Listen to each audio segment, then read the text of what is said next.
subscribers, and welcome to the next of my Wave 2 Doctor Who classic action figure reviews.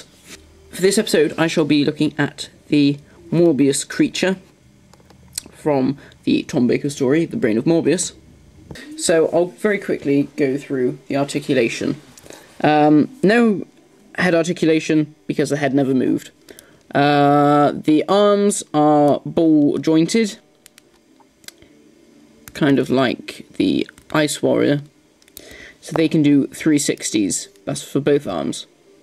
They also have articulation at the biceps, which means they can do 360s as well. There is elbow articulation for the human Kondo arm, and that also does a 360 as well. There's no articulation at the waist.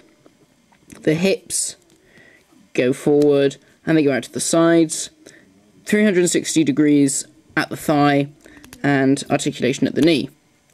The claw also is articulated. The elbow joint is that, which I don't think really works as well as what it could have done. I think maybe the elbow joint should have been slightly higher up because it just looks like the claws moved slightly. So if we take a look at the Goldfish bowl head, which is just a sort of transparent container clicked over the top of a sculpted brain.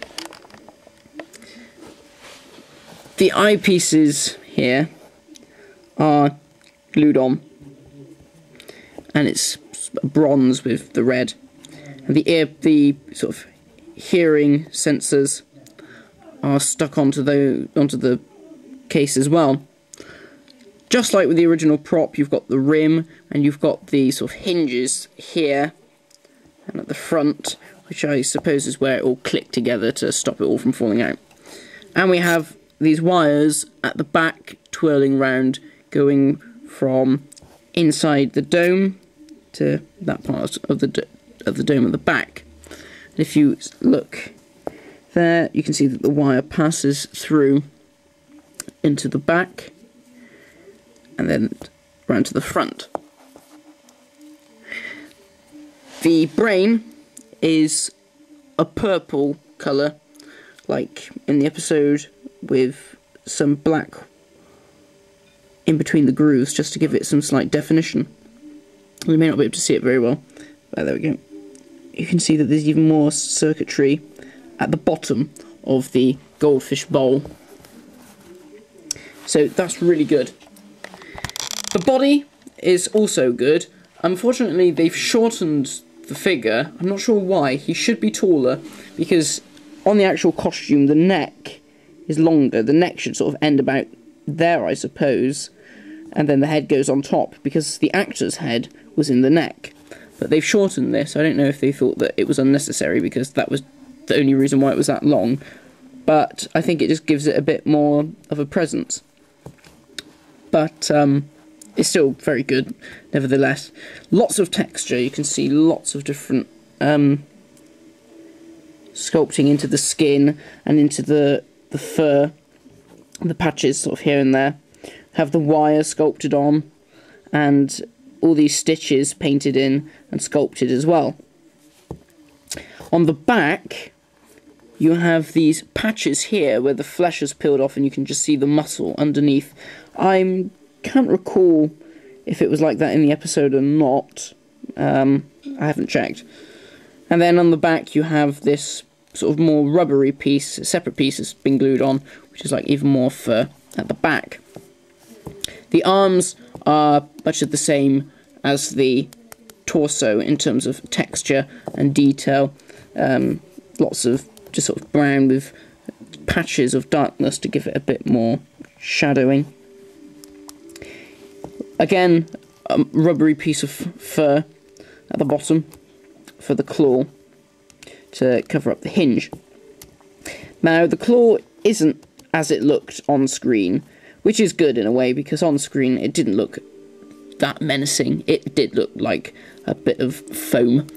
And character options have taken some artistic license with this and just made it more like a claw, much more bone-like, and with sort of these serrated edges, just to make it look a bit more threatening, which I think is really good, and I'm glad they did that. And over here, again, you have the rubbery fur, and then you have Kondo's arm, which is just like a normal arm, but it's sculpted really nicely as well, all the veins and knuckles and things on the back. And the feet and the legs are, again, much of the same as the torso. They're kind of like hoof type things, or sort of stubby little legs, because the actor was only very small. He also played Sea Devils and Sontarans as well. And he has fur sort of on the knees and on the back. It's really, really, really good, because you can see, even on camera, all the grooves and things, and the texture of the skin, and of the muscles, and the veins, and the tendons and things. And wherever you look at it, you find extra bits. I mean, even down here, there's even more stitches. And they're really all over the place, but just like little bits. So what originally I thought was going to be a bit of a disappointment after seeing the production images, actually turned out to be a very good figure. One of my favourites, in fact, and it really does stand out on the shelf, because he's tall compared to a normal figure. I mean, let's just take Sarah Jane Smith here in comparison. I mean, you can do sort of all manner of things, like, I don't know, pincer her, whatever. And yeah, again, I mean, Brynner Morbius is one of my all-time favourite stories. So to have the creature himself is fantastic. It would have been nice if he came with his brain in the other jar with the green liquid that Kondo knocks over. And maybe with like the bit of the sort of like they kind of look like sort of elasticy things, sort of like it for his voice, and when he talks they vibrate. That would have been nice as a little accessory.